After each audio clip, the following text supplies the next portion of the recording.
And I honestly I'm shocked that Sony produced this. I'm shocked that Sony came up with this.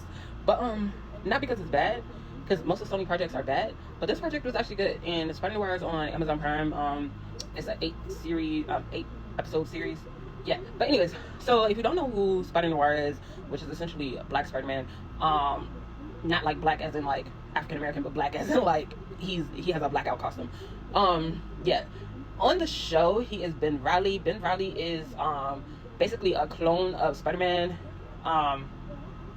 And this clone of Spider-Man basically takes over Spider-Man's identity while Spider-Man has a baby or whatever and starts a family, basically. But anywho's, the in the comic books, Spider Noir is Peter Parker in an alternate universe where it's like more gritty, it's more like dark, kind of like DC. He lives in New York, Harlem during the Prohibition era, so it's kind of like, you get that old like timey vibe or whatever, where there's still like some segregation and stuff going on.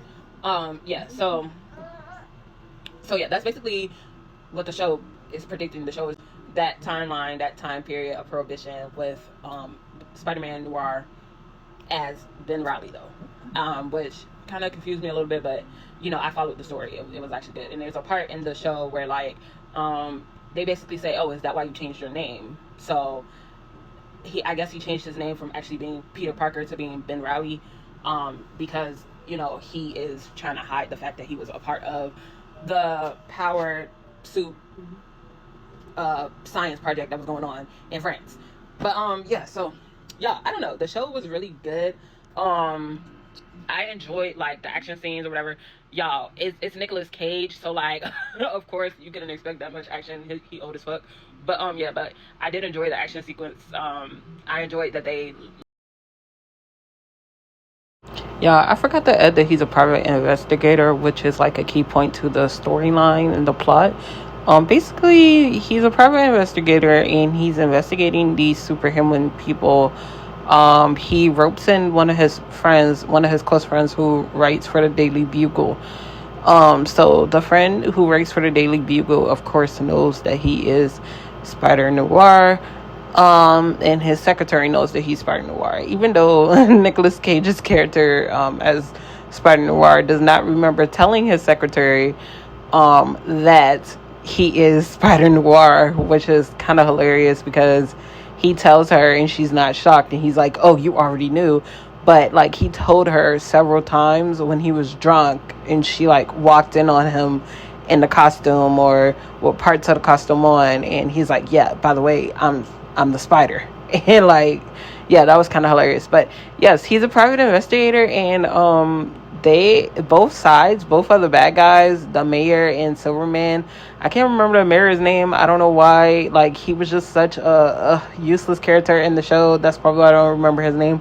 But yeah, the mayor and Silverman both hire Ben Riley to find out who the Spider is, which is kind of hilarious because he is the Spider, and he, at some point in the show, he has to basically call the Spider, and his friend pretends to be the Spider, and his friend shows up as the Spider, which of course causes like a big conflict because everybody's looking at him like, before the friend popped up, they're like, "Wait a minute, you're the only one who can keep in contact with the Spider, and one of the superhumans say that you look familiar, so are you the Spider?" And then essentially like he lies his way out of it, and then the Spider pops up. And then when the Spider pops up, everybody's like, "Oh, I'm sorry for accusing you." Superman is like, "I'm sorry for accusing you of being the Spider." And he doesn't have his powers at the moment because he like exhausted himself fighting Tombstone. So it's like he doesn't have his powers and he doesn't seem like he's a Spider-Man, but then his powers eventually kick in and he has to use his power to save the friend who's pretending to be Spider Noir. And yeah, it just gave like very, very like old school vibes. Like if you watch those like old, like westerns or like old, I don't want to say westerns, like I don't know what they're called westerns. I wasn't born back then, but whatever the hell those shows are that I used to watch with my grandma, it's kind of like Murloc vibes. or something like that. I don't know, but it's a lot of undercoverness going on. So yeah, and then also he was hired for one thing and then ended up going down this huge rabbit hole, which made the show like way interesting, because he was hired to figure out who was trying to off Silverman, and then it turned into a whole other plot line. He also was hired to see if somebody's wife was cheating, and he found out that, you know, Black Cat was sleeping with the mayor or fornicating with the mayor, and it turns out that there was just such a deeper plot to it, and the show is just essentially so good because of all of these different plot holes within plot holes. It was so great. Like, it was good writing. So yeah, anyways, back to present me. No, back to future me, because this is present me. So yeah, they use, like, you know, like the typical bad guys for Spider-Man. In case you haven't noticed, even when you read the comic books and even when you watch any other movies or anything, Spider-Man typically fights the same people over and over and over again. It's kind of very repetitive of the people that he fight. I mean, most superheroes always fight the same bad guy over and over again. Just like Batman, you always know he's going to fight a Joker or a Scarecrow or something like that.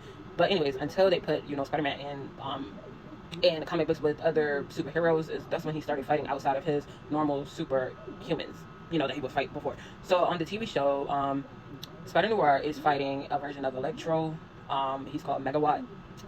He's fighting a sand guy who's called Flint, which is from the comic book as well. Then there's Black Cat, who is his love interest / you know, she's kind of evil, she's kind of mysterious, and she's secretly in love with Flint. And then I feel like I'm missing somebody. Well, he really wasn't a bad guy, but yeah, there's a muscle-bound guy, kind of like the Rhino. Like I said, the Rhino, he's more like Tombstone. And then there's Multi-Man, who's like the fire guy. And then, of course, there's always a mob boss, kind of like a kingpin or something like that. And in this situation, the mob boss is Silverman. You know, he's controlling all the docks. He's bringing in, you know, the liquor during the Prohibition time, you know. And then there's always a corrupted mayor. And yeah, that show has that too. And it's kind of like a mystery show. It's kind of like when you're watching it, they're trying to figure out one thing. They're trying to figure out one thing, and then when they figure that out, they go on to the next thing. And basically, Spider-Noir tricks Silverman into thinking that another person betrayed him that wasn't Black Cat. So he's like protecting Black Cat. And then you know, they end up going down this plot line of how is there other superpowered humans, and then they figure out that there's like a doctor who knows why about the project that happened, and she's trying to save her son who was affected by the actual like project too. And it turns out that Spider-Man is the solution to this issue, because his genetic mutation didn't come out like everybody else's genetic mutation, which is kind of like typical, you know, in the comic books. Because as like, if you guys didn't know, there's like a thin line between Spider-Man being a mutant and just being a superhuman, and that thin line has been like, you know, played with a couple of times in the comic books, where like Spider-Man is viewed as a mutant, he's actually trapped as a mutant and stuff like that, where Spider-Man has a mutation in his blood somewhere, and that's why when he got bit by the radioactive spider, he, you know, developed the high senses and all that other stuff.